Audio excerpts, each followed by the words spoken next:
తాకట్టులో ఉన్న బంగారాన్ని విడిపించి ఆ రోజు ఆన్లైన్ రేటుకే మేము కొంటాం. Sharma gold company.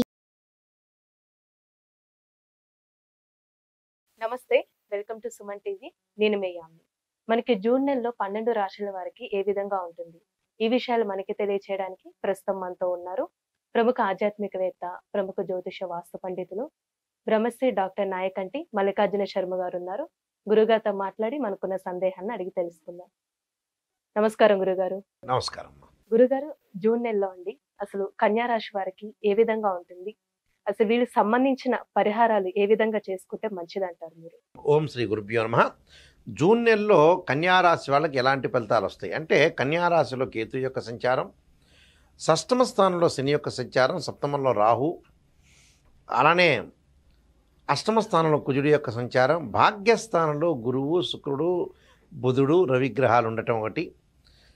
అలానే వీళ్ళకి ఏదైతే గ్రహాలు బుధుడు, శుక్రుడు, ఈ గ్రహాలు కూడా మళ్ళీ మిథున రాశిలోకి రావటం ఒకటి వీళ్ళకి జరుగుతుంటాయి. అంటే దశమ స్థానంలో ఉండటం జరుగుతుంటుంది.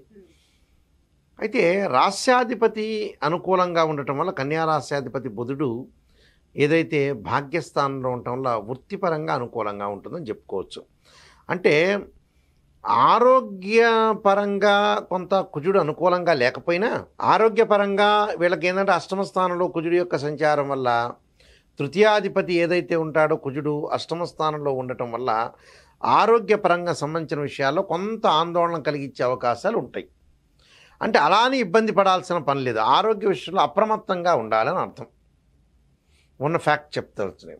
అయితే ఆర్థిక పరంగా, ఫైనాన్షియల్ పరంగా అనుకూలంగా ఉంటుంది, ఆర్థిక పరంగా ప్రయోజనాలు కలుగుతాయి, విద్యార్థులకు అనుకూలంగా ఉంటుంది. 6వ స్థానంలో శని యొక్క ప్రయోజనం వల్ల వాళ్ళకి ఆర్థిక పరంగా బాగుంటుంది, ఆలోచన మార్గాలు పెరుగుతుంటాయి, ఆలోచన చేయటం, మంచి ఆలోచనలు ఉండటం.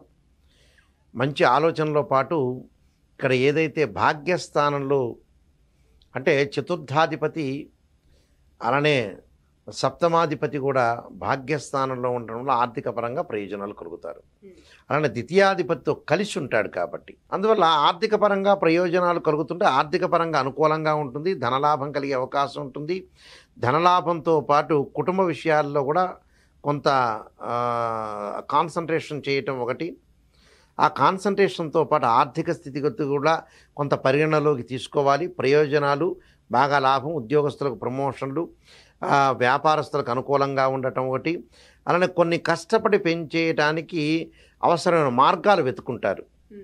అంటే నేను ఎలా చేస్తే డెవలప్మెంట్ చెందుతాను, నేను ఎంతవరకు కష్టపడాలి, కష్టపడితే నాకు ప్రయోజనం ఎలా కలుగుతుంది, నేను కష్టపడాలనుకున్న అంటే ఈ జూన్ నెలలో చాలామంది బద్ధకస్తులు ఉన్న వ్యక్తులు కూడా ఈ నెలలో కష్టపడి నేను పనిచేయాలని ఒక ఆలోచన బాగా పెరుగుతుంది. కొన్ని విషయాలను గుర్తు చేసుకుంటూ గతాన్ని నెమర వేసుకుంటూ ఈ నెలలో నేను బాగుపడాలని ఒక ఉద్దేశం కలుగుతుంది వాళ్ళకి. అంటే ఉద్దేశం కలగటం మంచిదేగా. ఇప్పుడు భగవంతుడు వరాన్ని ఇస్తాడు, భగవంతుడు ఏం చేస్తాడు, కష్టపడండి నేను ఆశీర్వచనం ఉంటుందని చెప్తాడు. నేను కష్టపడనండి, నేను నాయకంటి గారు నేను ఇక్కడే కూర్చుంటానంటే భగవంతుడు ఆశీర్వచనం అనేది ఉండదు. అంటే మనం కష్టపడాలి, ఫలితాన్ని భగవంతుడికి వదిలేయాలి. అప్పుడు భగవంతుడు అయ్యో ఈ మానవుడు కష్టపడుతున్నాడు, ఇతను కష్టపడుతున్నాడు, మనం తప్పకుండా ఇతని యొక్క కోరికలు మనం సఫలీకృతం చేయాలని ఆలోచన చేసి భగవంతుడు మన కోరికలను సఫలీకృతం చేస్తాడు. మనం ఇంట్లో కూర్చొని బద్ధకంగా ఉంటే ఎప్పుడు జీవితంలో ముందుకు వెళ్ళే ఛాన్స్ అనేది ఉండదు. ఉదాహరణకి ఒక తండ్రి ఉంటాడు, కొడుకు బాగా చదువుతుంటే అప్పు చేసైనా సరే తండ్రి ఖర్చు పెట్టి ఆ కొడుకుని చదివిస్తాడు. అలానే భగవంతుడుగా కష్టపడుతున్నాడు అనుకోండి, భగవంతుడి యొక్క ఆశీర్వచనం అనేది బాగా ఎక్కువగా ఉంటుంది. కాబట్టి ఇవన్నీ కూడా ప్రయోజనాలు పొందాలంటే ఆర్థిక పరంగా వాళ్ళకి బాగుండే అవకాశాలు ఎక్కువగా ఉంటాయి.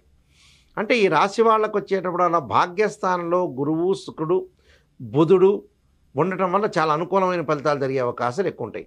అంటే నూతన వ్యాపారాలు ప్రారంభం చేయొచ్చు, అలానే ఇంటిపైన పూర్తిగా కాన్సన్ట్రేషన్ చేస్తారు, అలానే విదేశాలకు వెళ్ళే అవకాశాలు ఎక్కువగా ఉన్నాయి. అంటే విదేశాలకు కూడా వాళ్ళకి బాగా ఎక్కువగా ఉన్నాయి వెళ్ళే అవకాశాలు. శని యొక్క ప్రభావం బాగా ఉండటం వల్ల కూడా శత్రువులు మిత్రులుగా మారటం, వివాహ సంబంధాలు కూడా కుదిరే అవకాశాలు ఉన్నాయి మనం ప్రయత్నం చేస్తే. కానీ వాహనాల మీద వెళ్ళేటప్పుడు జాగ్రత్తగా ఉండాలి. నీటి మీద, సముద్రాల మీద ఎవరితో కూడా గొడవలకు జరగకూడదు. అంటే ఎవరి మధ్యలోనైనా సరే మనం వెళ్తున్నా ఉంటో వాళ్ళ మధ్యలో గొడవలు దిగకుండా అంటే భార్యాభర్తలు ఉంటారు, ఉదాహరణకి ఎవరో ఫ్రెండ్స్ ఉంటారు, బయట వాళ్ళు ఉంటారు, వాళ్ళ మధ్యలో మన మధ్యవర్తిత్వం అనేది అవలంబించకూడదు. అంటే మధ్యలో మనం వెళ్ళామనుకోండి, వీళ్ళకి ఇబ్బందికరమైన వాతావరణం ఉంటుంది. ఆరోగ్యాన్ని చాలా జాగ్రత్త కాపాడుకోవాలి. వాహనాల మీద వెళ్ళేటప్పుడు సెల్ఫ్ డ్రైవింగ్ పనికిరాదు. ఒకవేళ డ్రైవర్ ఉన్నా అతని గురించి చాలా జాగ్రత్తగా చెప్పుకొని ఆలోచన చేసుకుని ముందుకు వెళ్ళాలి. నీటిలో లోతుగా దిగకూడదు, సముద్రాల్లో లోతుగా వెళ్ళకూడదు. గ్రాస్పింగ్ పవర్ ఉంది కదా అని ఎక్కువగా మాట్లాడకూడదు. అంటే మితభాషిగా ఉండాలి వీళ్ళు. బంధువులతోటి కొంత సన్నిహితంగా ఉండొచ్చు, కానీ మితంగా ఉండాలి. స్నేహితులతో కానీ బంధువులతో కానీ ఎవరితో అయినా సరే కొంత జాగ్రత్త వివరించి ముందుకు వెళ్ళాలి. దానివల్ల తగాదులు, కోర్టు సమస్యలు వచ్చే అవకాశం ఉంటుంది, పోలీస్ స్టేషన్కి వెళ్ళే అవకాశాలు ఎక్కువ ఉంటాయి. అంటే అంతవరకు తెచ్చుకోకూడదుగా జీవితాన్ని. అంటే ఎదుటి వాళ్ళను గుర్తించి ఎదుటి వాళ్ళ యొక్క మాటల్ని ఆలోచన చేసి మనం ముందుకు వెళ్ళాలి. అప్పుడు మనం విజయాన్ని సాధించే అవకాశం ఉంటుంది. అంటే లౌకిక భావం అనేది ఇక్కడ వీళ్ళకి అవసరం. 6వ స్థానంలో శుక్రుడు మంచివాడు, భాగ్యస్థానంలో గురువు మంచివాడు, శుక్రుడు మంచివాడు. ఇక్కడ అంటే ఆర్థిక పరంగా ప్రయోజనాలు కలుగుతున్నాయి అని అర్థం.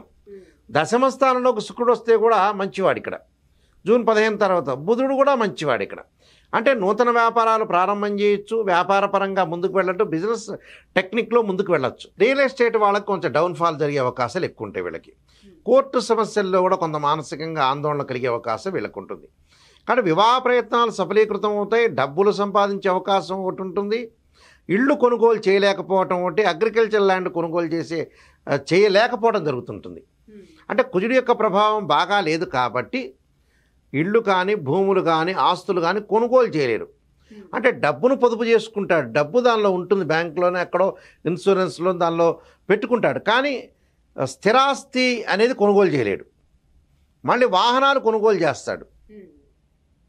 అందువల్ల ఆరోగ్యపరంగా ఇబ్బందులు కలగకుండా ఎవరితోటి కూడా ఎక్కువగా అతిగా మాట్లాడటం వల్ల వీళ్ళకి నష్టం జరిగే అవకాశం ఒకటి ఉంటుంది. అతిగా కాకుండా వాళ్ళ భాగస్వామ్యం చేసే పార్ట్నర్షిప్తో అనుకోవచ్చు, కుటుంబ పరంగా భార్యాభర్తలతో అనుకోవచ్చు. అంటే భార్యతో భర్తతో మాట్లాడటం కానీ, పిల్లలతో మాట్లాడటం కానీ, స్నేహితులతో కానీ, బంధువులతో కానీ, తోటి సహచరులతో కానీ ఆచితూచి అడుగు వేయాలంటారు. అంటే మితభాషిగా ఉండాలి, ఎంతవరకు మాట్లాడాలో అంతవరకే. అతిగా కల్పించుకొని మటుకు ముందుకు వెళ్ళకూడదు. దీనివల్ల ఇబ్బందికరమైన వాతావరణం ఏర్పడే అవకాశం ఉంటుంది. కాబట్టి చాలా జాగ్రత్తగా జూన్లో కాలం కలిసి రాలేదు, కాలం బాగలేదు కాబట్టి జాగ్రత్తగా ఉండాలి, నోరు మూసుకొని ఉండాలి. ఇది దాని యొక్క రెమెడీ, అదే రెమెడీ. పరిహారం కూడా అంతే. కొన్ని విషయాల్లో చాలా జాగ్రత్త. ఈ నెలలో జాగ్రత్త ఉండాలంటే కాలం మనతో పాటు లేదు, కలిసి రావట్లేదు. కలిసి రానప్పుడు ఏం చేయాలి? మనం కలిసి వచ్చేటట్టు చేసుకోవాలి. అదే టెక్నిక్ ఇక్కడ. అంటే మనం మితభాషగా ఉండాలి, జాగ్రత్తగా ఉండాలి. అది మెయిన్ పరిహారం ఇక్కడ. సరే, భగవంతుడి యొక్క ఆరాధన చేసుకుని కొన్ని పరిహారాలు చేసుకుని ముందుకెళ్తే చాలు. కుజుడి యొక్క ఆరాధన చేయాలి అంటే సుబ్రహ్మణ్య స్వామి యొక్క దేవాలయాలు దర్శనం చేయటం ఒకటి, కందులు దానం చేయటం ఒకటి, ఎర్రని వస్త్రాన్ని కూడా దానం చేయాలి. అంటే ఆరోగ్యపరంగా త్రయంబక హోమం చేయటం మంచిది. అంటే త్రయంబక విజామహే సుగంధిం పుష్టివర్ధన అనే మంత్రాన్ని, అలానే రుద్ర గాయత్రి మంత్రం ఉంటుంది, రుద్రుని ఈశ్వరుని ఆరాధన చేయాలి. అంటే తత్పురుషాయుధే మహాదేవాయుధీమే తన్నో రుద్ర ప్రచోదయాత్ అనే మంత్రం చక్కగా చదువుకోవడం వల్ల మంచి ప్రయోజనాలు వచ్చే అవకాశం ఖచ్చితంగా ఉంటుందమ్మా. చాలా చక్కగా తెలియజేశారండి పరిహారం. ధన్యవాదాలు మీకు. నమస్కారం అమ్మా. సుమన్ టీవీలో మీ పర్సనల్ అండ్ బిజినెస్ ప్రమోషన్స్ కోసం కింది నెంబర్కి కాంటాక్ట్ చేయండి.